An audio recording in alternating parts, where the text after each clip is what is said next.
Yang sini mana? Yang tengah mana? Semuanya tepuk tangan. Ternyata guru itu persis anak TK. Assalamualaikum warahmatullahi wabarakatuh. Sampurasun. Di depan kita ada seniman pencipta lagu pada masanya, playboy pada usia 25 tahun, Ketua DPRD Provinsi Jawa Barat. Jadi Ketua DPRD ini seniman, pencipta lagu. Saya tahu deretan pacarnya ketika muda membuat saya geleng-geleng kepala. Tapi dia berhasil insaf di saat tua. Tepuk tangan ya, hidup itu adalah rangkaian seni. Saya ucapkan terima kasih Pak Kasdam, Pak Kasdip, para Dandim, Pak Kapolres yang mewakili Polda Jabar, semua hadir di sini. Pak Sekda, yang paling utama yang saya cintai, adik-adikku, calon pemimpin masa depan, para guru, semua hadir. Seonggok jagung.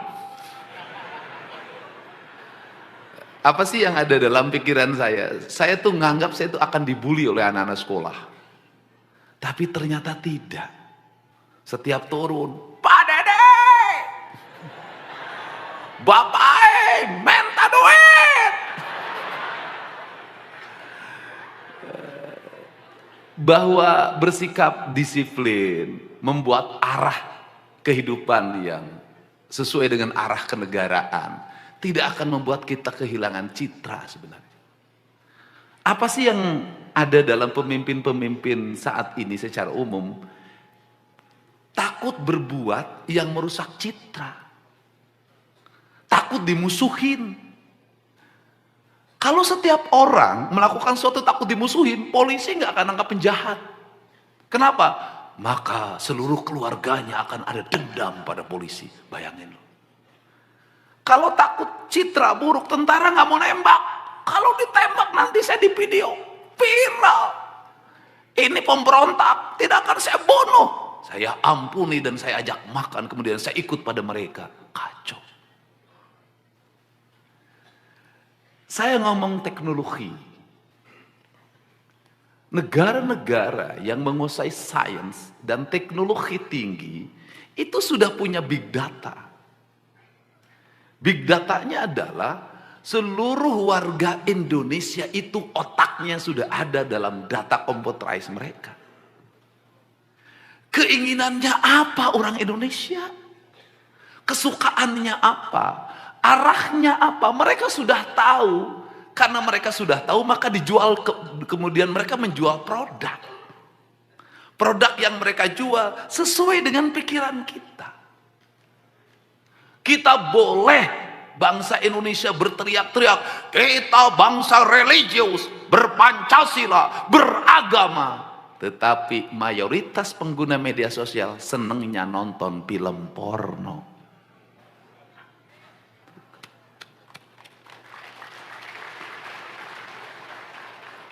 Kita ini bangsa yang pura-pura. Cek. Di depan orang, kamu pakai baju tidak sesuai dengan kaidah. Di belakang, halus ping-ping nak lain. Hanya ingin bagus di depan umum, kelakuan di belakangnya beda. Ini loh. Apalagi yang disukai, kekerasan. Maka tawuran itu bagian dari skenario. Skenario apa? Skenario digital yang dibuat untuk apa? Membuat candu dalam pikiran anak-anak kita. Untuk apa? Menjadi generasi yang mudah lelah, menjadi generasi yang lemah, menjadi generasi yang seolah-olah bangsa ini tidak perlu diarahi. Itu problem yang saya lihat.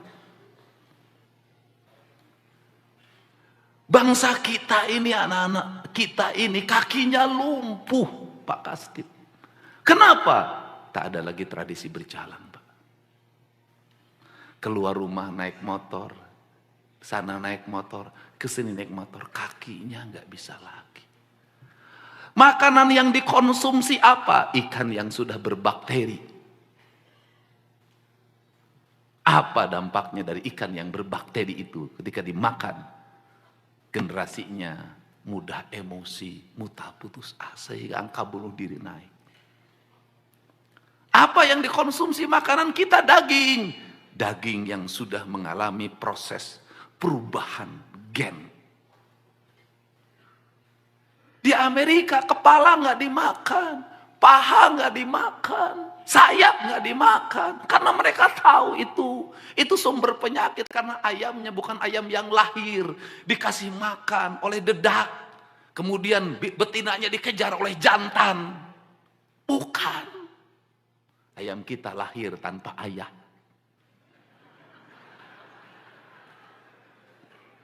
Melalui proses rekayasa genetik.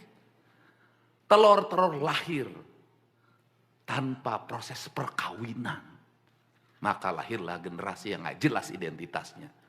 Kadang malam mimin, siang maman. Itu loh. Pak Prabowo ceritanya begini. Jajaran TNI pasti diajari di Lemhanas begini. Di Sesko pasti begini. Untuk apa? Biar lahir generasi yang mudah putus asa, lemah, tidak bisa berlari. Apa jangkauan jangka panjangnya? Gak punya lagi tanah, gak ingat pada kampungnya, gak ngerti bahasa ibunya, gak ngerti kesenian daerahnya, genetiknya kamu orang mana, Sunda, Jawa, gak tahu. Tinggalnya di rumah-rumah kota, gak tahu gunung, gak tahu sawah. Dunia hanya segenggam yang ada di tangannya. Dunia adalah handphone. Setelah itu dia tidak tahu rimba rayanya diambil orang, kandungan emasnya diambil orang, hamparan lautnya diambil orang. Maka nauzubillah jangan terjadi. Take over bangsa ini suatu saat. Kenapa? Lemah. Sekolah-sekolah kebangsaannya di mana? Sekarang kita mulai Sekolah Taruna Nusantara. Akademi Angkatan Darat terbatas, Akademi Angkatan Laut terbatas, Akademi Angkatan Udara terbatas. Pendidikan kebangsaan hilang di bangsa ini. Apa yang terjadi? Generasi yang ngerti arah negara. Apakah tentara suatu saat masih bisa mempertahankan culture yang sudah berubah? Apakah Polri bisa mempertahankan culture yang sudah berubah? Tidak bisa. Akan runtuh. Saya di Jawa Barat ingin mengembalikan kembali citra itu. Ketika saya ngajak, hei anak-anak Jawa Barat bangun pagi. Kenapa? Kita sudah jauh tertinggal. Kenapa? Kedokteran Cina, prakteknya diajarkan seorang dokter berlari di stadion untuk menjemput pasien. Unhan mengajarkan bagaimana orang-orang akademik itu punya spirit kebangsaan yang tinggi. Tidak bisa kata siapa orang pinter itu tidak boleh lari. Orang pinter harus lari. Kalau orang pinter tidak berkeringat, orang pinter tidak digerakkan, yang diandalkan hanya otaknya, maka setelah stroke ilmunya tidak bermanfaat. Kalau dia punya diabetes akut, ilmunya tidak bermanfaat. Hanya mengandalkan otak, ototnya tidak digerakkan, tidak bermanfaat. Karena hidup ini ada jiwa dan raga. Ada jisim kuring, ada jirim, aya isim anu kuring. Apa itu? Ada badan, ada isim, ada roh, ada kuring yang memilikinya. Itu yang disebut dengan tritangtu. Ini pendidikan. Kenapa? Undang-undang dasar kita menegaskan bahwa tujuan pendidikan nasional adalah menciptakan manusia Indonesia seutuhnya. Kalau utuh, kata orang Sunda, kaluhur sirungan kahandap akaran. Apa artinya? Intelektualnya dia menjangkau ke alam ide. Karena manusia berasal dari alam ide. Alam ide itu dalam dunia kita disebut dunia maya. Itu adalah alam roh. Aristoteles mengatakan itu adalah abad ide. Orang Sunda mengatakan dalam filsafatnya itu disebut alam bihari.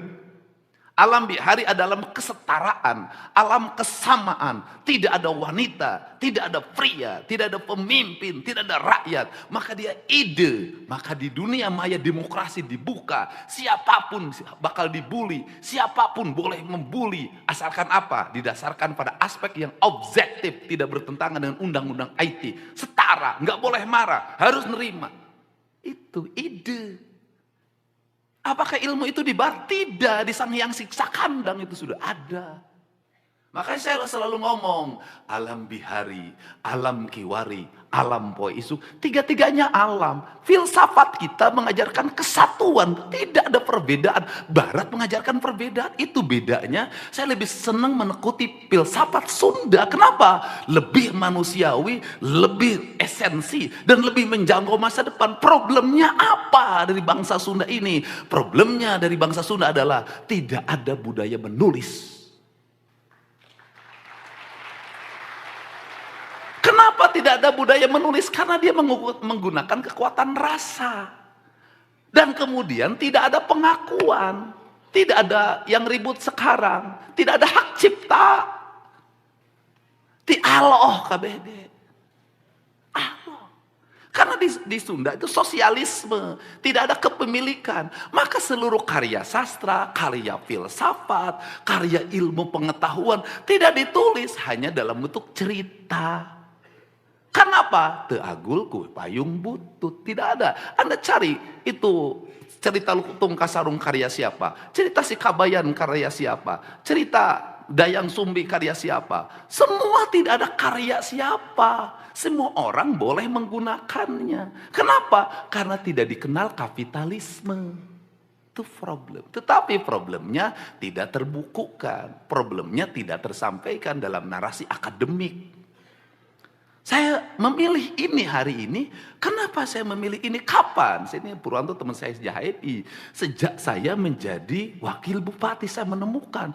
Oh arah bangsa itu ini loh. Oh ini kemajuan itu. Oh ini capaian ini. Oh ini. Makanya 15 tahun yang lalu saya pasti dihajar di mana-mana. Waktu itu belum zaman medsos.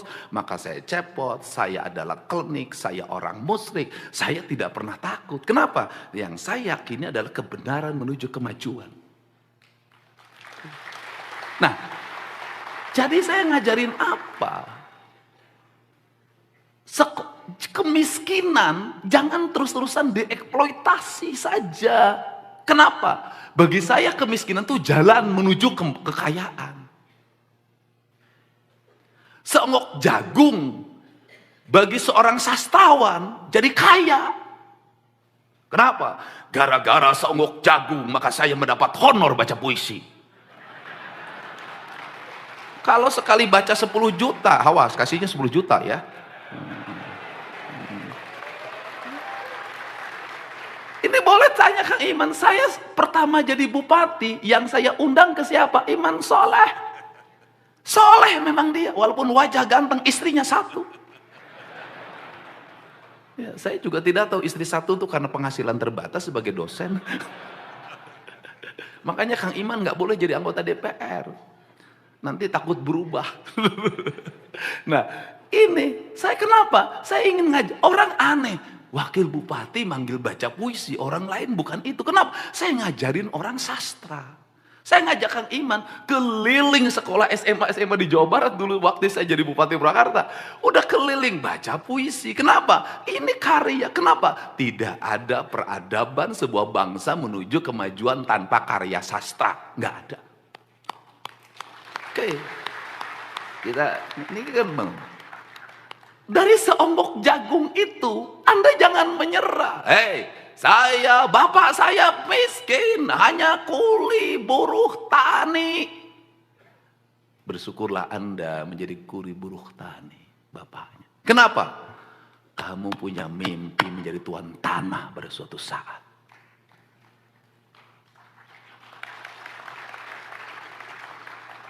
Bapak saya kopral.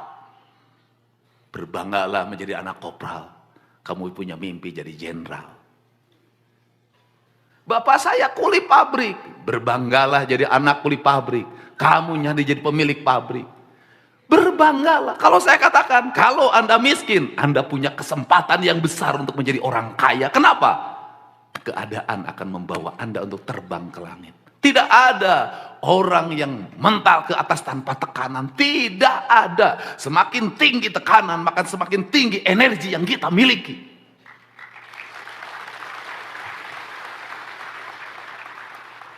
Kenapa Cina, Tiongkok mengalami kemajuan yang pesat? Dia berpikir penduduknya banyak. Sumber daya alamnya tidak memadai. Maka dia terus saja berpikir pemimpinnya. Apa yang terjadi hari ini? Energi yang besar.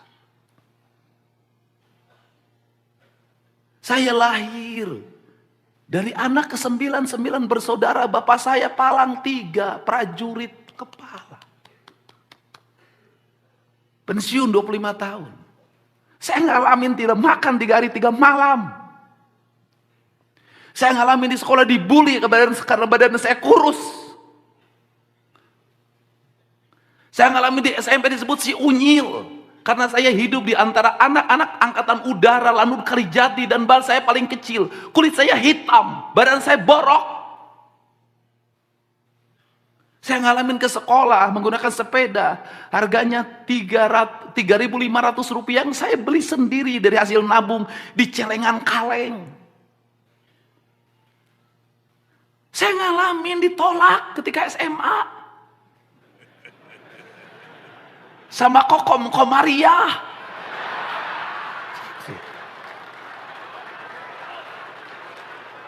Masih ingat nama itu sampai sekarang. Sama Nur, tolak saya. Kenapa? Nggak tertarik sama saya. Orang ke sekolah naik motor, saya ke sekolah naik sepeda, SMA. Orang pulang sekolah nongkrong, merokok, nonton bioskop, ngalah solo di kebun karet. Saya tuh ngalamin Pak, mikul kayu bakar. Ada orang yang ditaksir saya sebelah sana, malu lewat, saya lewat sungai.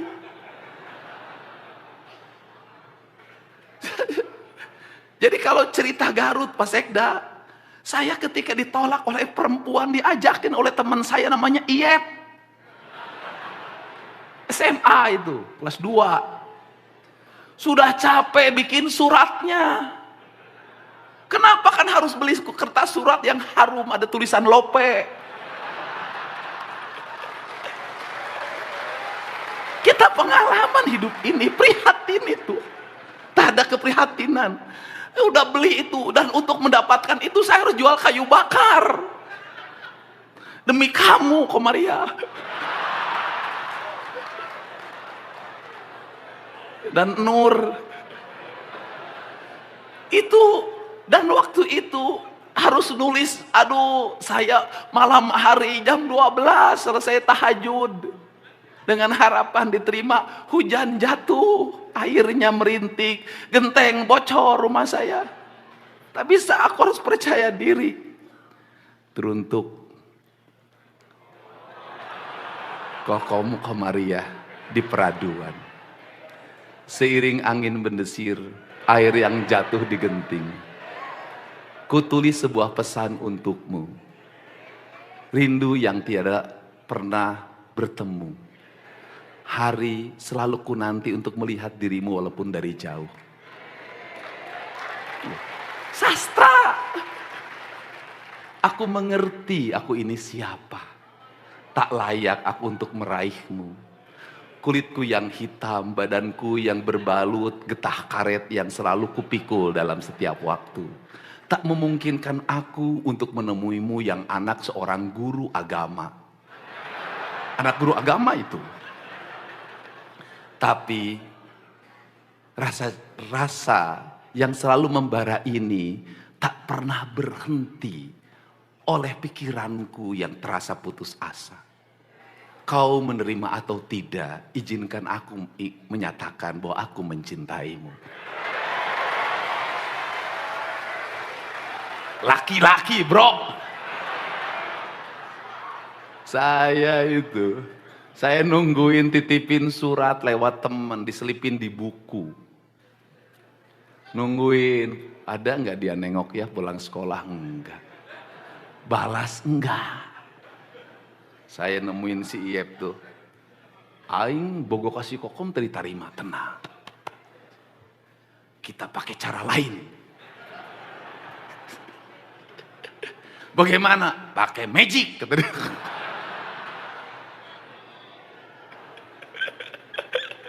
Yang angkatan sekolahnya 90-an lah ngalamin yang beginilah. Jadi bagaimana pakai magic? Udah puasa. Waduh, saya puasa. Berapa hari? 40 hari. Waduh. Ya udah demi kokom. Saya puasa 40 hari, Pak.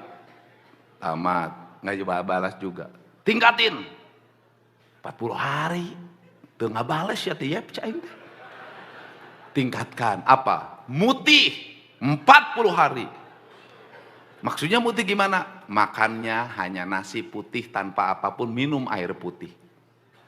Aduh, ya kita jalanin demi kokom. Aduh, itu belum juga. Naikkan wae, tambah lagi, mati geni. Aduh, apa 3 hari 3 malam keluar dari, nggak boleh keluar kamar tanpa bicara. Ngalamin saya. Habis itu lagi, apa lagi? Kata dia tuh, kita harus mandi 7 sumur. Aduh. Ya oke. Demi cinta saya bilang. Ngalamin Pak, saya tengah malam itu anak muda, kelas 2 SMA, dari satu hulu sungai ke hulu sungai lain. Apa lagi? Harus bakar, apa lagi? Daun padi. Aing. Tamat tapi ke SMA, angge si kokom teh daekeun. Dan menurut kabar kokom itu menikah dengan anggota Polri. Di Polsek. Apa sih sebenarnya pelajaran dari situ? Pada saat itu untuk meraih cinta harus berkorban, bekerja. Inginnya buat kokom, puasanya untuk diri sendiri. Tirakatnya untuk diri sendiri. Apapun untuk diri sendiri. Akhirnya guru, saya belajar silat waktu itu. Guru silat saya mengatakan, wah aing tirakat wae angger teu payu bah, namanya Bah Jaja itu. Kata Bah Jaja itu, "Hei, Dedi, lamun hayang menang perah kudu perih, tapi lain ngadahar cengek. Begitu digegel terus lada." Lain. Engke hiji waktu maneh bakal dipikar resepku awewe nu jumlahna loba. Saya baru tahu. Ternyata baru sekarang usianya setelah umurnya 50 tahun.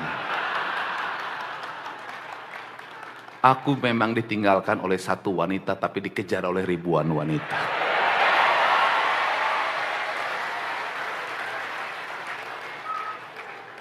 Tapi sayang, cintaku tak akan pernah berlabuh pada yang lain. Kecuali Hyang Sukma Ayu. Dan sampai hari ini Hyang Sukma Ayu sambil menduk bubuk dada mengatakan, "Ayah, jangan nikah lagi." Kenapa? Ayah punya Hyang. Hyang tidak mau ada saingan. Demi untukmu, aku rela untuk tidak nikah lagi di depanmu.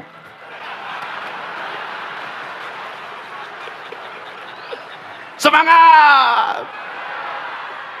Jadi saya tuh ngajarin apa sih anak-anak Jawa Barat itu? Kamu saya keberhasilan saya tidak mengabdi, saya berhasil. Saya ingin menjadi keberhasilan anak-anak Jawa Barat. Saya ingin nanti ada gubernur Jawa Barat setelah saya bernama Udin. Saya ingin ada gubernur yang terlahir dari pemulung, ada gubernur yang terlahir dari buruh tani, saya gubernur yang terlahir dari tentara pangkatnya prajurit kepala palang 3, daftar akademi angkatan darat Akmil lulus. Kenapa tidak lulus? Berat badannya 47 kg, kurus. Ibu saya atau gimana, atau harus jadi tentara. Kata ibu saya, kata bapak, kamu satu-satunya anak bapak yang ke-9 tidak ada penerus yang jadi tentara. Makan pepaya, dahar. Pisang, makan. Teman saya ngasih obat namanya Harsen. Biar makannya gede, badannya gede, kamu bisa jadi tentara, kan kamu jadi backing saya nanti. Kata teman saya, aduh alhamdulillah saya minum pil Harsen, boro-boro naik badan, pipi gede.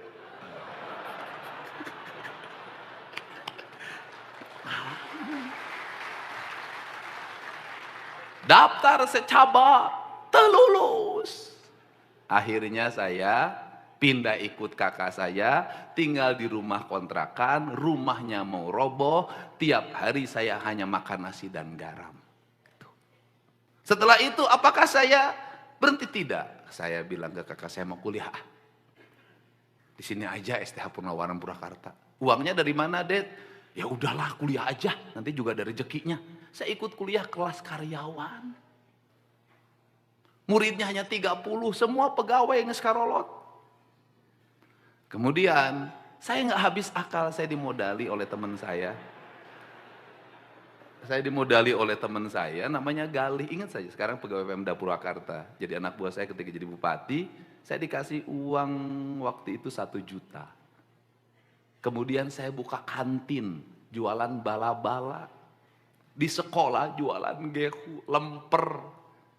Tiap hari begini, nungguin anak-anak SMEA Purnawarman jajan. Habis itu saya punya kontrakan sendiri. Itu saya ingat betul, saya punya teman namanya Komaruzzaman, pegawai pengadilan agama Purwakarta, mudah-mudahan Pak Komar masih sehat. Jarak dari rumah kontrakan saya ke sekolah itu 5 km. Saya ngakalin diri untuk gratis. Ketika pulang, berangkat saya jalan kaki, pulangnya apa? Saya lapar nih, tapi gimana uang saya biar gratis nih, biar awet. Saya ikut sama temenin Pak Komar jalan, Pak Komar juga. Nah, hanya untuk apa? Karena setiap pulang dengan Pak Komar, saya pasti diajak makan nasi goreng. Gratis. Jadi, buat anak-anakku, tidak ada alasan bahwa Anda miskin, Anda tertinggal. Tidak ada alasan. Apa yang terjadi di abad hari ini? Sudah miskin, kemudian memproklamirkan kemiskinannya. Lemah.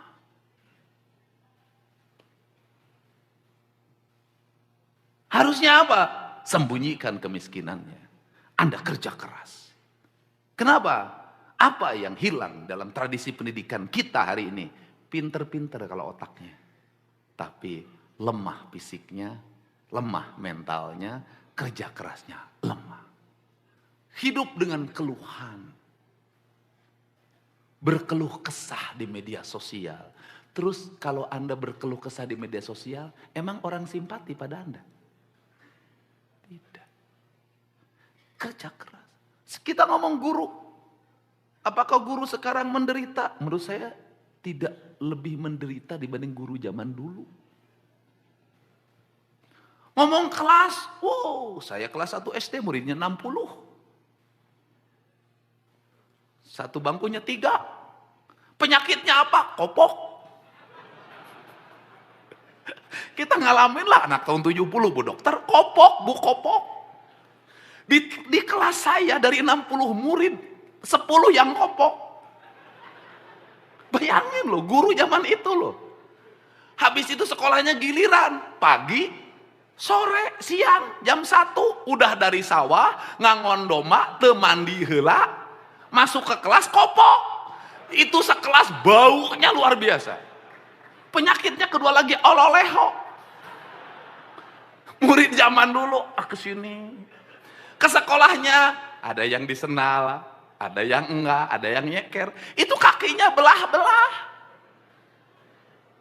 Ke sekolah suka dipariksa.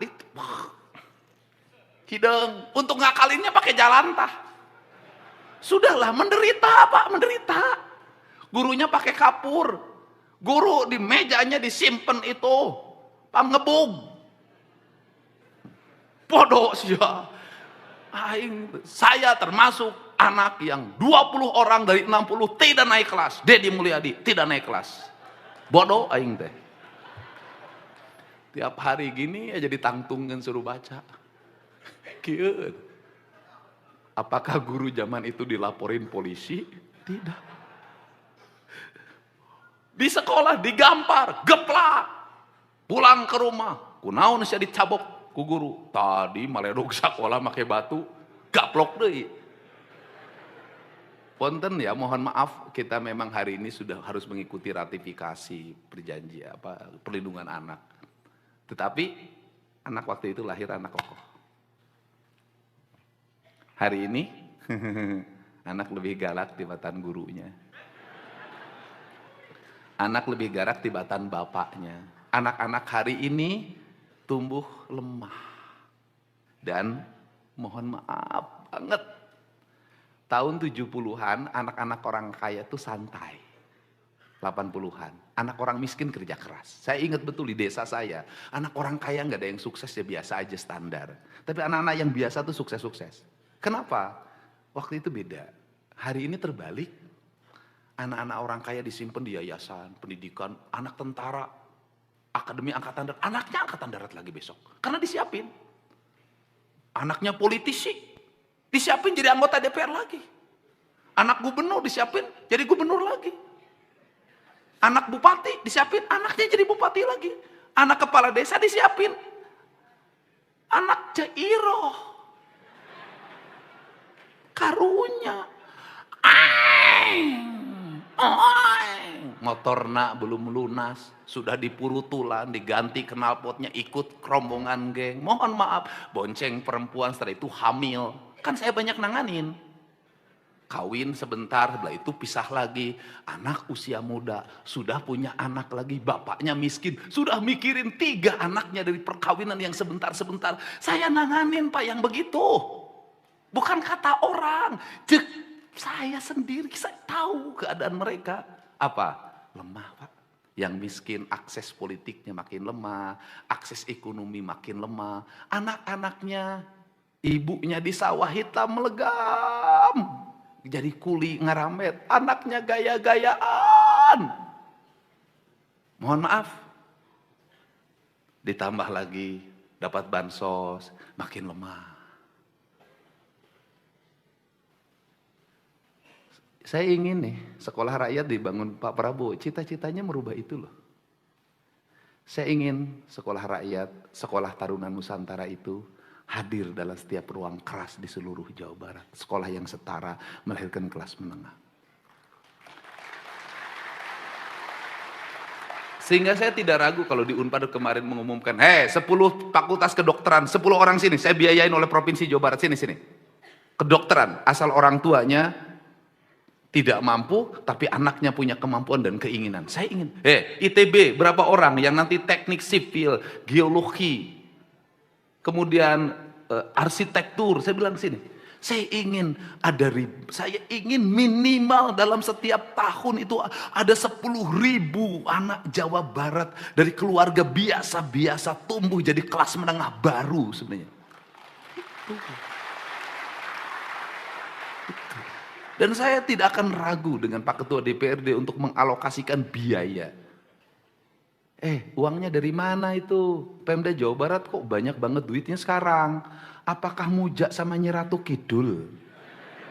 Saya itu orang rasional, akademik. Tanya teman-teman dekat saya nggak percaya klinik. Enggak. Tapi saya memahami Nyi Ratu Kidul itu simbol dari laut. Dan di mana manusia kalau ingin mengalami kemajuan maka harus memuliakan laut. Agar apa? Agar dia bisa mendapat keberkahan dari apa yang menjadi kandungan kekayaan laut itu. Tidak boleh dieksploitasi, tidak boleh dirusak. Kemudian simbol dari tanah disebutnya Sunan Ambu. Yang itu saya lambangkan ketika merah putih diserahkan di Gedung Pakuan. Untuk apa? Hari ini yang menjadi problem adalah tanah. Kenapa? Ada laut yang sudah disertifikatkan, ada bantaran sungai disertifikatkan, ada gunung disertifikatkan. Padahal itu hak negara untuk dikelola untuk kemakmuran rakyat. Ini problem. Yang ketiga adalah ada maung. Itu adalah uyut. Dan itu adalah simbol dari penjagaan hutan. Sebenarnya saya itu nilai itu orang Cina merumuskan tuh yin dan yang. Kemudian lahirlah seperti Nyi Ratu itu adalah Dwi Kuan Yin. Orang Eropa membuat lukisan Mona Lisa. Kita kelnik hayang benghar Kanyi Ratu. Wah teu bisa, benghar mah kudu usaha. Nah, ini yang di otak saya itu. Tetapi saya bilang meraih kemajuan sains, teknologi, kita tidak boleh terputus dari sejarah masa lalu sebagai bangsa. Jadi untuk itu saya ucapkan terima kasih bagi anak-anakku, guru-guruku yang semangat. Nah, kemudian mengajar pagi 6:30. Hitungannya apa? Hitungannya kan sudah terkompensasi Jumat, Sabtu itu kan libur. Saya dulu merumuskan pendidikan 7 poeatikan. Yang satu adalah Ajeg Nusantara Senin, yang kedua Selasa Ajeg di Buanda, ketiga Rebo Maneh di Sunda, keempat Kemis Nyanding Wawangi, kelima Jumat nyucikan diri, Sabtu Minggu betah di imah. Ini penting.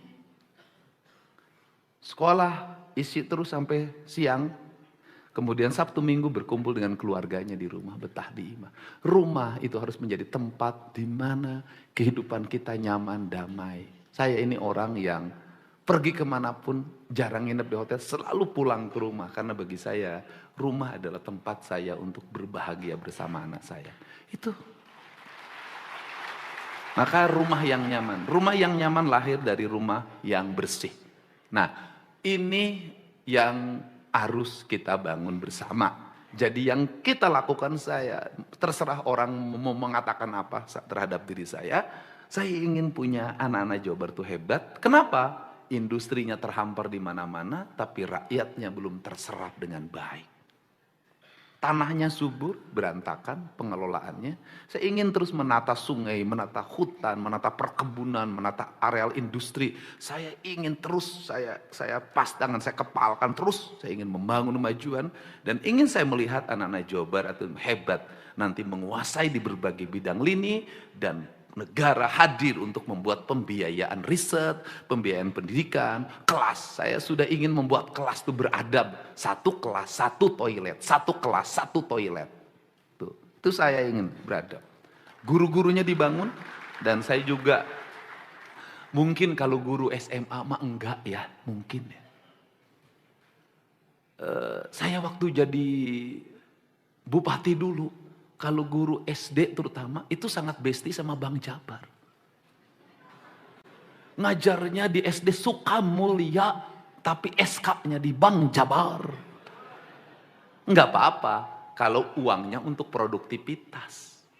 Pakai gade sawah, pakai bangun rumah, pakai beli kebon. Ini kan yang terjadi adalah uang ini pakai motor, mobil, rumah nggak punya, mobil rusak, motor hancur. Bang, banyak yang sudah selesai jadi guru, rumah pun nggak punya. Ini harus dirubah. Pegang tabungan siswa, pakai dikit-dikit pas kenaikan kelas. Lah itu pengalaman saya sama kakak saya kok, almarhum. Kakak saya itu almarhum, tiap kenaikan kelas harus ganti itu suaminya itu. Ini kan pengalaman saya, keluarga saya guru ada 1 orang. Nah, ini rubah perspektif. Dan kenapa saya mohon maaf juga, nanti harus ada aturan juga Pak Kepala Dinas, tidak boleh masuk pedagang yang menawarkan barang ke sekolah, baik untuk murid maupun guru. Stop, tutup kunci. Kenapa? Pak, lamun tukang nu nganjukeun datang ke sekolah, Pak, guru kabitaan. Mohon maaf, tradisi ini bener nggak nih ngomong saya ngomong? Udah kunci aja. Aduh Pak, unggal poe guru nganyuk terus. Aduh, udah jangan. Saya ingin guru-gurunya terbebas dari tekanan ekonomi. Selain kita berpikir tentang kesejahteraan ke depan, kita ukur fiskalnya dengan baik, tetapi juga gurunya pengeluarannya harus mulai ditekan. Untuk itu, saya ke Pak Kadis. Ini saya sampaikan ke Pak Kadis. Manusia itu akan sejahtera cukup dengan negara melahirkan 2 hal menurut saya. Jamin kesehatan gurunya Permudah kepemilikan rumahnya, ini guru. Makan segala macam berasa ngurus sendiri. Untuk itu, Dinas Pendidikan perlu mendata guru yang belum punya rumah. Tidak ada salahnya pemerintah Provinsi Jawa Barat juga memberikan bantuan perumahan bagi guru. Nggak ada salah. Pak Sekda, nggak ada masalah. Jadi kita kan hari ini saya paling cepat tuh. Bantu ini 40 juta, 50 juta. Nggak apa-apa. Nanti guru yang punya rumah direcord dulu problemnya apa. Nanti dilihat problemnya apa. Kalau dia memang berproblem dan layak untuk dibantu punya rumah oleh provinsi, nggak ada masalah. Provinsi membantu rumah untuk guru. Nggak ada masalah. Yang kedua, selain guru apa? Penjaga sekolah. Ini harus mendapat perhatian. Mang. Ini penting, ini komponen. Yang berikutnya apa lagi? Jaminan kesehatan. Apa problem jaminan kesehatan BPJS sekarang? Aneh-aneh. Suhu badannya 40 derajat belum bisa dirawat. Liur sugan. Ya kumaha, pasien itu dokter jaga di IGD itu bertengkar dengan pasien. Diusur, oh mohon maaf, pulang lagi, belum 40 derajat. Kenapa? Kalau nggak 40 derajat nanti BPJS-nya nggak bayar. Bayangin. Sekarang gini, saya minta Kepala Dinas Pendidikan itu aktif. Kan punya UVTD, punya kepala sekolah. Guru nanti suruh lapor kalau ada guru yang sakit, mengalami problem harus cuci darah, gantung segala macam, lapor ke kepala sekolahnya. Kepala sekolah nanti ngomong ke UVTD, UVTD-nya nanti bisa langsung ke gubernur. Saya biayain tuh rumah sakitnya. Sudah. Ini. Dan yang terakhir, ternyata saya baru tahu Jawa Barat termasuk 7 keajaiban dunia. Apa itu 7 keajaiban dunia? Guru-guru di Jawa Barat tuh saktinya luar biasa. Apa kesaktian guru dari Jawa Barat? Walaupun gajinya tinggal 200.000 karena dipotong BJB, tapi masih bisa sekolah, beli skincare, bisa healing. Kan luar biasa, tepuk tangan. Dan yang paling baru lagi adalah apa kesaktian dari guru di Jawa Barat? Ngajarnya seni tari tapi bisa manjat tiang bendera. Ini hebat lah ya. Jadi multi talent guru itu. Jadi multi talent guru itu. Nah itu saya ucapkan terima kasih pada seluruh jajaran kepala sekolah. Semuanya kita akan terus memberikan solusi yang terbaik. Ruang-ruang kelas terus hari ini kita perbaharui, kita bangun karena anggarannya 0 dulu. 0, dari 0 loh Jabar itu. 0 pembangunan ruang kelas. Sekarang sudah bisa menjadi 1,3 triliun. Nanti ke depan terus. Dan kita kerjasama, hari ini banyak terlibat pada Dandi membangun kelas-kelas di mana-mana. Itu akan terus saya targetkan seluruh sekolah di Jawa Barat 2027 sudah dalam keadaan sehat, bersih, tertata, berlistrik, berwifi, semuanya. Kepala-kepala sekolahnya tertata, visioner. Dan saya ingin mengembalikan kembali kepala sekolah ke kampung halamannya. Nggak boleh. Enggak, saya nggak setuju. Enggak. Jangan bikin rumit Pak Sekda, percepat itu. Kalau orang Tasik, ya jadi kepala sekolah di Tasik.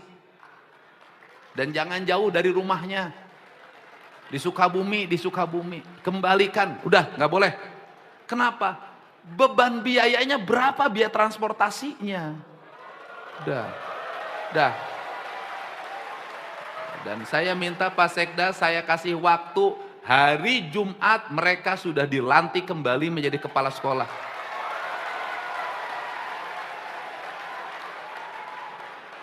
Di provinsi biasa begitu Pak.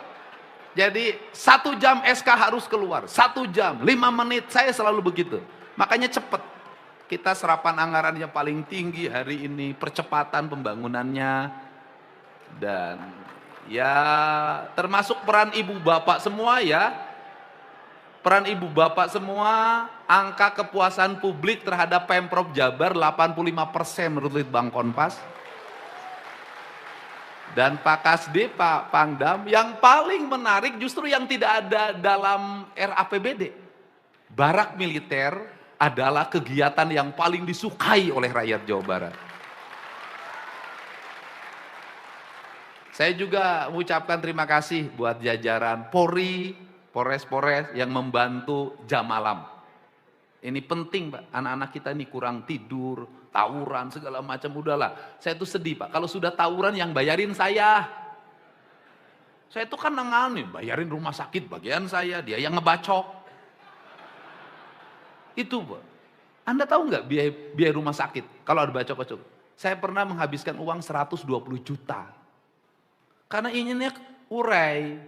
Begini urai keluar. 120 juta. Waktu kemarin tuh ada lagi 90 juta. Mahal. Nu ngabacok anak maneh nu mayar aing. Kan ini dan saya ngumumin lagi nih Pak Kadis. Saya nanti kasih hadiah untuk sekolah terbersih, tertata, terapih. Tingkat juara Provinsi Jawa Barat. Saya kasih stimulus pembangunan 5 miliar.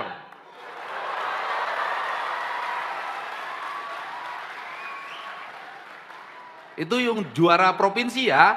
Yang pertama apa Sekda? Juara provinsinya yang pertama 5 miliar, juara keduanya 3 miliar, juara ketiganya 2 miliar. Nanti ada yang juara kabupaten. Juara kabupatennya mendapat stimulus pembangunan 1,5 miliar. Saya kasih stimulus. Saya juga nanti tadi udah mikir. Kalau ada daerah yang sudah bebas tawuran, bebas kenakalan remaja, jam malamnya efektif, saya nanti mau ngasih hadiah buat Kapolres dan Dandimnya. Setuju? Setuju? Nanti juga kami akan mengumumkan sekolah terkotor di Jawa Barat. Ya kalau terbaik diumumin terkotor. Saya juga sudah minta Pak Sekda mengumumkan guru terbaik dan guru termalas. Umumin Pak di situsnya. Ya betul nggak? Jadi di situsnya itu ada situs Dinas Pendidikan diumumin. Bulan ini guru yang paling rajin ini di kecamatan ini. Yang paling mal ini umumin, bikin animatifnya. Guru maneh caing teh.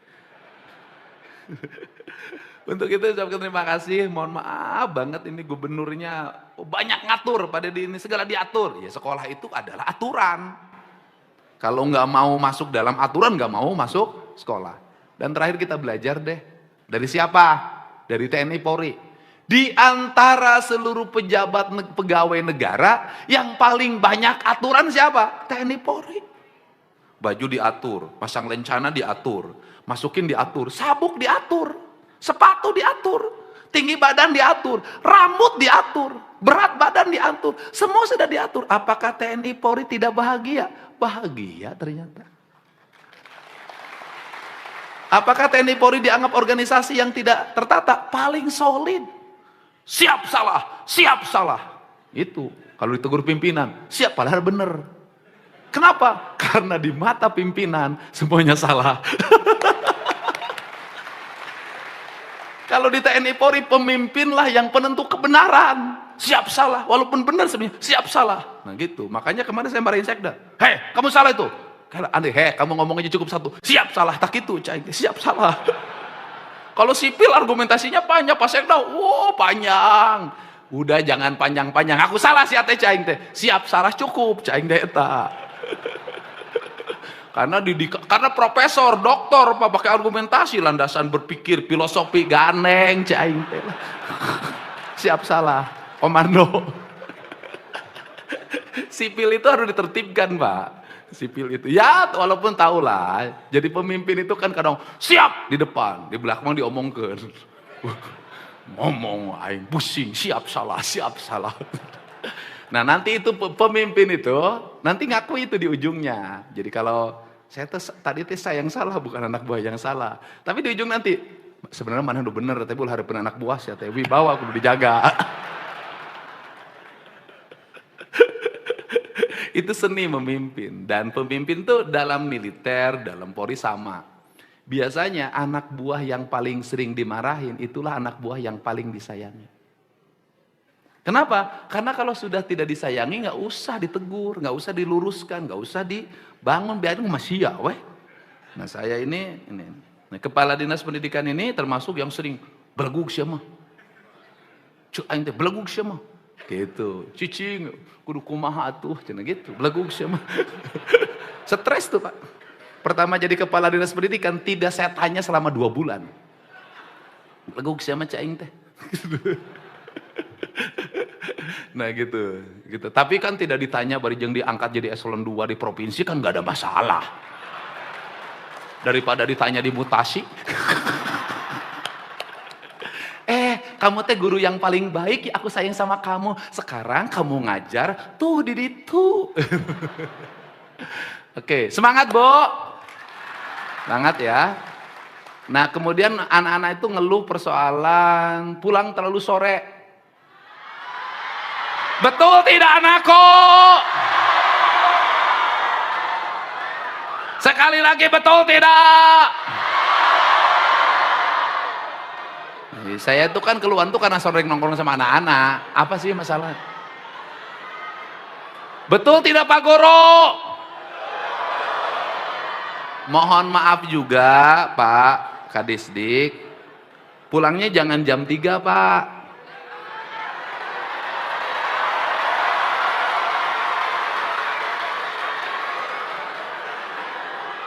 Bayangin loh, mereka sudah bangun jam 5, setengah 5, berangkat ke sekolah setengah 7, terus kalau pulangnya ke rumah setengah 4 Pak, capek Pak, kelelahan.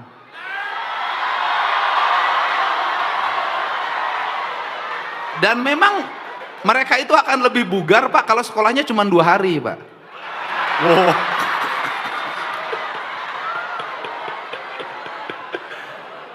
Siga Nyihiang bolos wae. Nyihiang itu anak saya itu lebih lucu. Sekolah pertama kelas 1. Sudah seminggu udah pindah kelas. Saya bilang Nyihiang kok kenapa jadi kelas 2? Kelamaan gitu. Terus gimana? Minggu depan Nyihiang mau pindah kelas 3. Kacau saya bilang. Saya bilang anak-anak juga. Nah, menurut saya idealnya coba ukur secara psikologi anak itu bisa kuat berapa jam dalam sehari.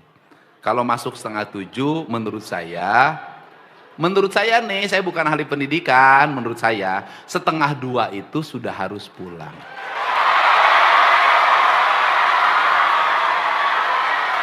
Setuju? Sebenarnya yang berteriak tuh bukan anak-anak, guru. Tapi guru nyuruh ke anak-anak. Nah, oke. Setengah 2 itu harus pulang Pak, karena hitung jam kerja PNS. Mohon maaf, PNS itu, ASN itu masuknya jam 8. Setengah 8 kan? Ya kan? Setengah 8 kan? Pulangnya setengah 3. Hah? Jam 4, tapi kan ngerjanya bukan kayak guru. ASN mah macam HP unggul digaji kikiran. Bener nggak? Jangan disamain nama guru. Nutur-nutur gubernur unggul digaji, gituan unggul. Jangan disamain. Guru ini kan fokus Pak, fokus, ya kan? Fokus. Nah, coba tolong dikaji lah. Saya akan minta kaji saja. Mereka pulangnya jangan jam setengah 3 atau setengah 4. Pulangnya setengah 2.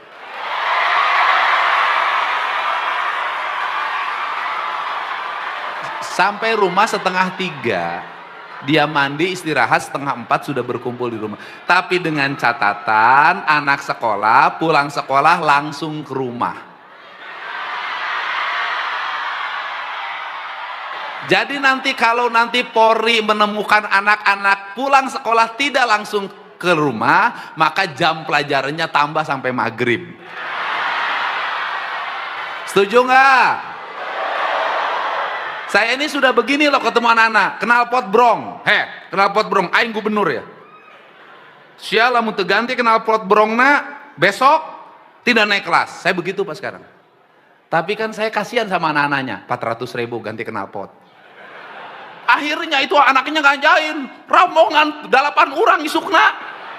Sia goblok, akhirnya ganti kabel loba-loba teuing. Pak knalpot brong Pak. Aduh, awas cirian. Saya itu Pak, mohon maaf jajan Polri, saya itu di kampung saya di Lemur Pakuan tidak boleh lewat motor yang knalpotnya brong. Saya sudah mengganti lebih dari 100 knalpot. Kenapa? Sekolah tuh ngajarin pendidikan. Yang harus ngejelasin tentang knalpot brong itu adalah guru biologi atau guru fisika.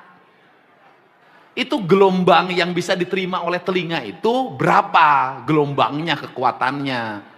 Gitu, kemudian gurunya bikin sampel, kepinter. Guru ngambil motor, masukin ke ruang kelas. Anak yang kemudian diukur tekanan gelombangnya, kan ada alat ukurnya tuh. Terus kemudian anak-anak itu suruh mendengarkan. Itu cara, itulah disebut studi tour.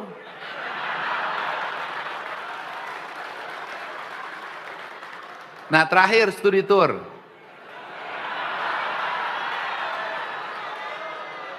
Nih, gini deh. Pendidikan akan mengalami kemajuan kalau guru memiliki kewibawaan yang tinggi. Maka guru dalam strata zaman kerajaan itu kelasnya tinggalnya di altar. Guratnya gurat air, artinya dia kelas tinggi dalam lingkungan istana yang dia harus independen. Tidak boleh guru menjadi bahan ejekan. Kenapa saya menghentikan? Sekolah tuh nggak ada pungutan ini, tetapi saya sudah minta 2026 dana bantuan untuk sekolahnya ditingkatin. Untuk apa? Mengcover kekurangan-kekurangan yang dilarang oleh gubernur. Betul nggak? Kan nggak boleh ini, nggak boleh ini, nggak boleh ini. Tapi di sekolah itu kan kadang-kadang ada kebutuhan ini, kebutuhan ini, kebutuhan ini. Nah itu harus dihitung detil dalam rencana anggaran. Gitu loh. Saya ridho kok, nggak ada masalah. Yang kedua adalah studi tour ini, saya melihat kok guru kok nggak ngerti makna studi sih. Studi itu kan proses pembelajaran, tour itu perjalanan. Artinya perjalanannya untuk melakukan penelitian. Untuk melahirkan karya ilmiah, jurnal kalau dalam istilah akademik. Jadi nggak usah jauh-jauh belajar itu. Kenapa? Di lingkungan sekolah aja bikin studi tentang penelitian sampah. Organik, anorganik. Di belah itu ada taman, bikin studi, ada tanah, bikin studi, ada air, bikin studi. Sudah aja bikin studi, itu bakso, mie ayam, seblak, yang di depan sekolah tuh bawa ke lab, dibikin studi, kadar lemaknya berapa, proteinnya berapa, apa dampak dari bagi kesehatan manusia. Lahir orang-orang cerdas. Sekarang tuh nggak peduli, mohon maaf saya sangat peduli pada pendidikan. Saya tinggal di Subang, lewat namanya SMA 2. Sama apa tuh, stiper apa tuh. Berantakan. Saya tuh nggak pernah ngomong APBD. Bongkar, beresin, saya bayarin. Selesai rapi. Sekolahnya dan ke depan, mohon Pak Sikda koordinasikan dengan PU. 1 kilometer menuju sekolah harus bertrotoar dengan baik.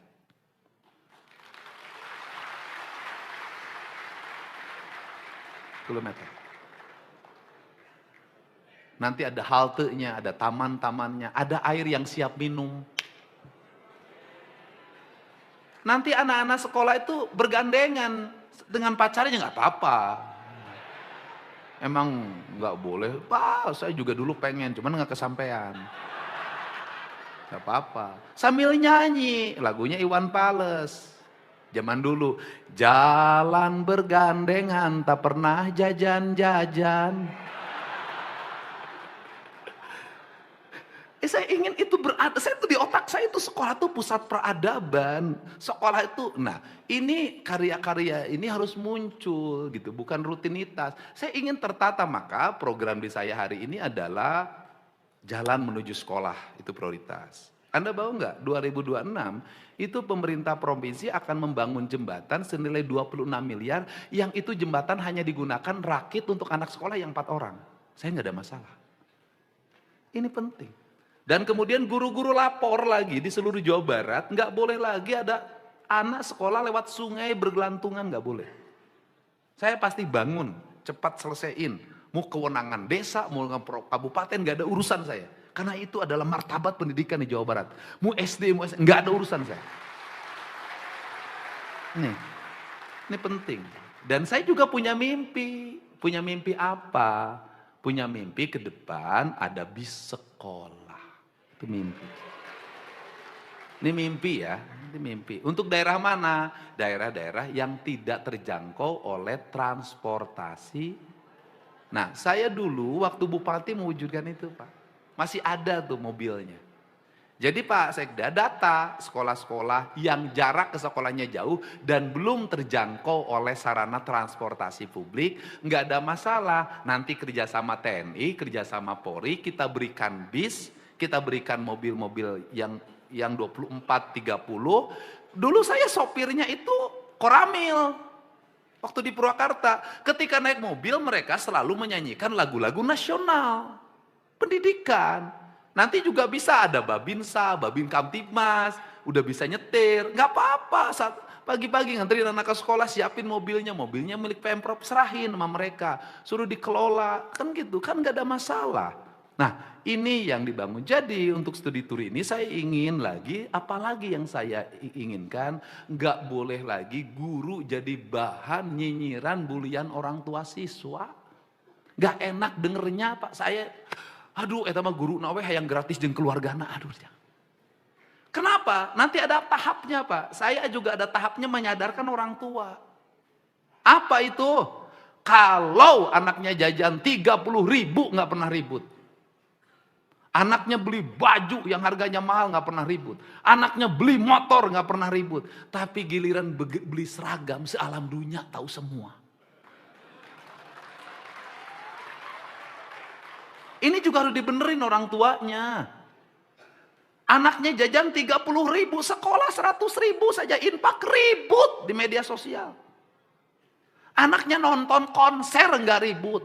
Anaknya nonton kesana kesini nggak ribut. Giliran kenaikan kelas, ada iuran untuk bikin tenda, ribut. Kenapa? Ini problem. Sehingga apa sih yang ada dalam pikiran saya? Yang ada dalam pikiran saya ini adalah jangan sampai negara sudah memberikan subsidi lewat dana BOS, lewat BPMU dan lewat kebijakan pembangunan pendidikan termasuk infrastruktur dengan jumlah puluhan triliun. Tetapi orang tua tetap budget pendidikannya mahal karena biaya lain-lain anaknya terlalu banyak. Saya ingin menekan ini. Konsisten pendidikan free, maka orang tuanya juga harus memberikan pendidikan bagi anak-anaknya. Anak-anaknya jangan lagi dimanjakan oleh uang dalam setiap waktu. Saya ingin merubah itu sebenarnya culture. Asal sohor, kajenting, tekor. Saya enggak mau. Ini culture yang ini bangun. Untuk itu saya ucapkan terima kasih atas dukungannya pada semuanya. Mari bersama-sama wujudkan pendidikan yang berkualitas, yang bermartabat, pendidikan istimewa bagi masyarakat Jawa Barat, dan guru-guru yang istimewa, murid-murid yang istimewa, anggaran yang istimewa, kurikulum yang istimewa. Semua harus dilakukan dengan keistimewaan. Saya ucapkan terima kasih. Saya tidak bisa sampai akhir karena saya ditunggu di Unpad. Ada kunjungan Bu Titi, Pak Soeharto ke Unpad. Saya sudah ditunggu di sana. Semangat! Semangat! Semangat semuanya. Kita bangun sistem yang transparan, terbuka, akuntabel. Ini adalah prasyarat menuju kemajuan. Kita bangun anak-anak Jawa Barat, cager, bener, pinter, singer. Wallahu muwaffiq ila aqwamit thoriq. Assalamualaikum warahmatullahi wabarakatuh. Sampurasun.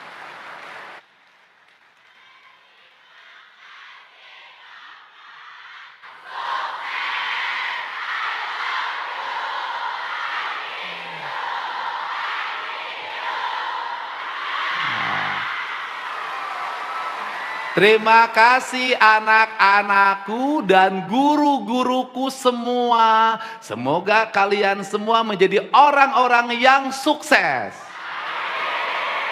Sekolahnya santai, rezekinya banyak. Candu. Bukan rumah kita sendiri.